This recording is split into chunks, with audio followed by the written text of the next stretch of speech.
তো বন্ধুরা এখন বাজে 10টা 10। তো আমি মেন কথা আসতে লেট করে ফেলেছি আসতে, তো সেটা কোনো ব্যাপার না। মানে আমি লেট করলে আমার কোনো বিষয় না, আমি ঠিক তাড়াতাড়ি এগিয়ে দিতে পারবো। কিন্তু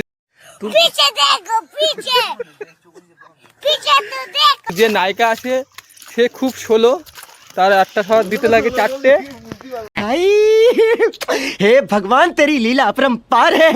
আর ওইদিকে যে ক্যামেরাম্যান আসে, ক্যামেরাম্যান বলি ওই যে ক্যামেরাম্যান টাকাও টাকাও। আর এ তো লজ্জা পাচ্ছে, ঠিক আছে ওরটা আমি পরে দেখাচ্ছি, এখন লজ্জা পাচ্ছে কোনো বিষয় না। তো ক্যামেরাম্যানও খুব খ্যাপা, ও মানে ভীষণ মানে প্রচুর ঝামেলা করে। ক্যামেরা করতে একটু ভুলভাল করে দাও, আমি ওটা ঠিকঠাক করে দিই। সব ফাও কথা, কোনো ফাও কথা না, এটা না, ঠিক কথা। একদম ফাও কথা। ও দাদা বলি ও ছাই দিচ্ছে ওর সাথে। ওরকম কেউ মোটেও আরে না। হ্যাঁ আমি জানি। চলো নেক্সট পার্টে দেখা যাবে। Tata bye bye. Blog video করতে পারে না, আবার বলে কিনা আমি সব পারি, কোনো কিছুই পারে না। তো আজকে একটু অনেক ছোটো ছোটো ভুল করেছি, জানি না কিরম লাগবে, ভালো লাগবে খারাপ লাগবে যে বলতে পারছি না। অনেক ছোটো হয়ে গেছে, কোনো সমস্যা নেই, কিন্তু দুদিন পরে আবার সাইডে চলে আসবে। তো এখন এই পর্যন্ত শ্যুট করতে করতে আবার তোমাদের সঙ্গে দেখা হবে, চলো।